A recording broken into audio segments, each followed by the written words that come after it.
última unidad, que es la unidad 7. Llegamos al final del curso sobre los profetas y vamos a tener la lectura de varios libros importantes. Por un lado, los libros de Ezequiel y de Daniel, que son libros que se ubican justo en el momento crítico del exilio y del posexilio.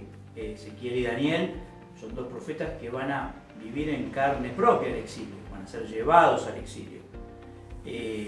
Así que lo van a vivir desde adentro, ¿no es cierto? Y van a hacer su reflexión espiritual y teológica, van a recibir palabra de Dios para pensar ese tiempo. Y luego vamos a mirar los libros que son los libros del regreso, los libros proféticos del regreso. El movimiento profético tiene un momento de auge, de desarrollo y de una cumbre. Luego esa cumbre se desarrolla hasta entrar en una especie de decadencia, ¿no es cierto? El movimiento profético se va a disolver lentamente y justamente después del exilio vamos a tener los últimos grandes exponentes del movimiento: Ageo, Malaquías, Zacarías, ¿no es cierto? Que de alguna manera también avisoran lo que va a venir después, que es la literatura apocalíptica. Ya en Daniel y en Zacarías aparecen elementos que más que proféticos son de la literatura apocalíptica, que es una literatura que va a surgir en Israel en la etapa griega, ¿no? En Ezequiel y en Daniel estamos todavía en la etapa babilónica y persa, ¿cierto? Ezequiel y Daniel van a hablarnos de ese exilio donde la gran pregunta que puede surgir es ¿dónde está Dios? ¿Cierto? Frente a esa gran derrota nacional, ¿dónde poder ubicar a Dios? ¿Dios ha abandonado al pueblo? ¿Ya no tiene más propósitos para este pueblo? No, ambos libros, uno de una manera y otro de otra, van a demostrar que no solo Dios no ha abandonado a Israel, sino que lo ha acompañado al exilio.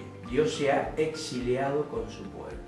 En el libro de Daniel, esto aparece reflejado de una manera clarísima con la salida de la gloria del templo y la llegada de la gloria de Dios, que es la expresión de su presencia, al mismo campamento de los refugiados, ¿cierto? Ese cuadro extraordinario lo presenta Ezequiel en el capítulo 1.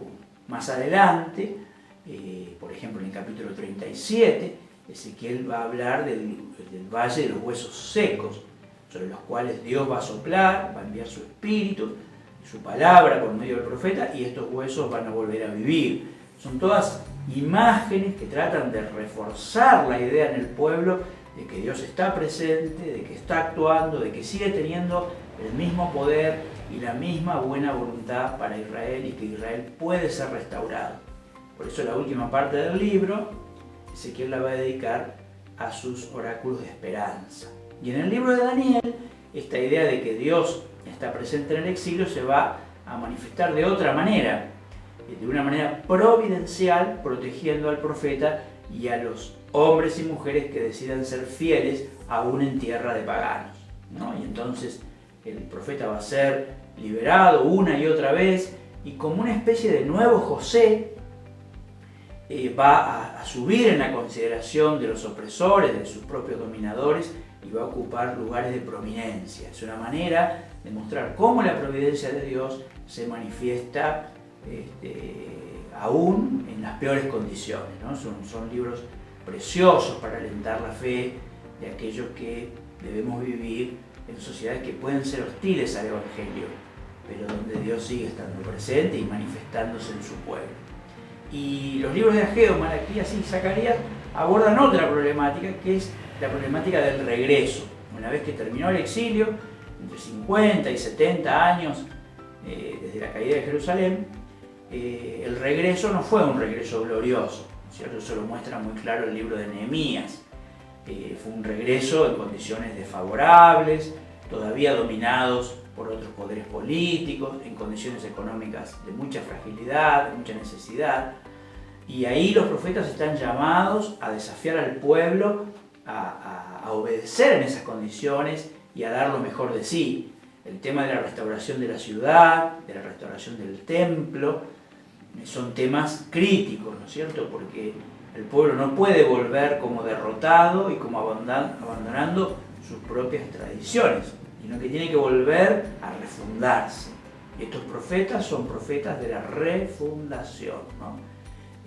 Van a hacer mucho énfasis en que hay que justamente recuperar las sendas antiguas de obediencia. Por eso, por ejemplo, el énfasis de Ageo en reconstruir el templo, ¿no es cierto? El énfasis de Malaquías en recuperar la práctica del diezmo, el énfasis de Zacarías en recuperar la dignidad sacerdotal, porque hay que reconstruir todas esas instituciones que definieron a Israel, ¿no es cierto? Así que estos son libros bien desafiantes para poner manos a la obra y reconstruir aquello que se ha dañado. Dios no descarta, Dios no tira, sino que Dios envía a sus profetas a llamar al arrepentimiento, a llamar a esforzarse, a llamar a confiar en su providencia. Estos son libros muy interesantes para desafiarnos en tiempos de crisis y de dificultades. Hemos hecho un lindo recorrido por los libros proféticos, creo y espero que lo hayan disfrutado. Creo que los profetas, hombres y mujeres que vivimos y trabajamos y ministramos en Latinoamérica, nos hablan de una manera muy especial. Es interesante que América Latina es el continente más desigual de la Tierra, no más pobre, sino más desigual. Es decir, la gente que acumula mucho poder y riqueza y dinero está muy distanciada de la gente que pasa profundas necesidades. Y en ese contexto, el contexto de adversidad, de dificultad y de injusticia, aparece el mensaje profético como un bálsamo, ¿no? Dios está presente y Él quiere otra cosa. Quiere la justicia, ¿no es cierto? Que la justicia se expanda en todas las dimensiones de la vida humana, personal y social. Quiere el shalom, que es no solo paz, sino bienestar, ¿no es cierto? Para todos, equidad, ¿no es cierto? Que todas las necesidades, tanto espirituales, emocionales como físicas, sean suplidas. Y ahí la responsabilidad del pueblo de Dios es central. Por eso el mensaje de los profetas es más actual que nunca. Que este recorrido simplemente haya sido un portal de entrada al mundo de los profetas.